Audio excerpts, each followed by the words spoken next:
الله الرحمن الرحيم نون والقلم وما يسطرون ما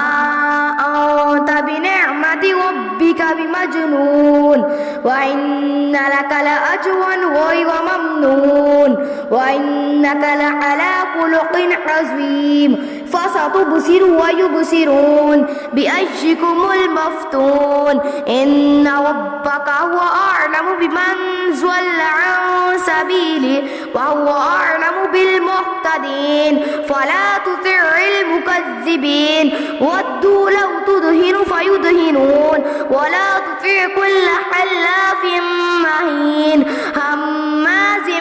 مشاء بنميم مناع للخير معتد أثيم عتل بعد ذلك زنيم أن كان ذا مال وبنين إذا تتلى عليه آياتنا قال أساطير الأولين سنسمو على الخرطوم إنا بلوناهم كما بلونا أصحاب الجنة إذ أقسموا ليصرمنها مصبحين ولا يستثنون فطاف عليها طائف من ربك وهم نائمون فأصبحت كالصريم فتنادوا مصبحين أن اغدوا على حرثكم إن كنتم صارمين فانطلقوا وهم يتخافتون ألا يدخلنها اليوم عليكم مسكين وغدوا على حوض قادرين فلما رأوها قالوا إنا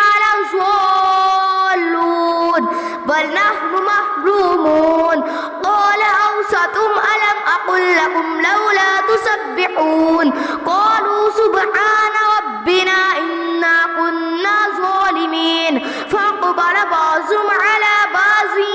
يتلاومون قالوا يا ويلنا إنا كنا طاغين عسى ربنا أن يبدلنا خيرا منها إنا إلى ربنا راغبون كذلك العذاب ولعذاب الآخرة أكبر لو كانوا يعلمون إن للمتقين عند ربهم جنات النعيم أفنجعل المسلمين كالمجرمين ما لكم كيف تحكمون أم لكم كتاب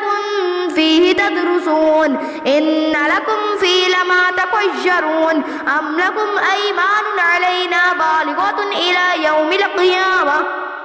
إن لكم لما تحكمون سلهم أيهم بذلك زعيم أم لهم شركاء فليأتوا بشركائهم إن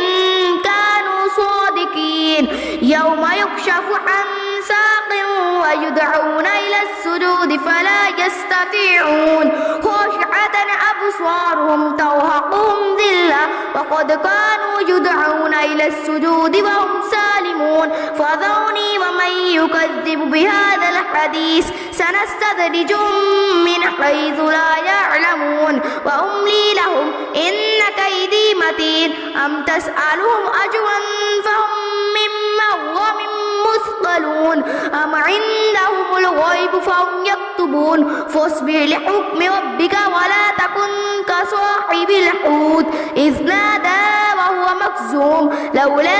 أن تداركه نعمة من ربه لنبذ بالأراء وهو مذموم فاجتباه ربه فاجعله من الصالحين وإن يكاد الذين كفروا ليزلقونك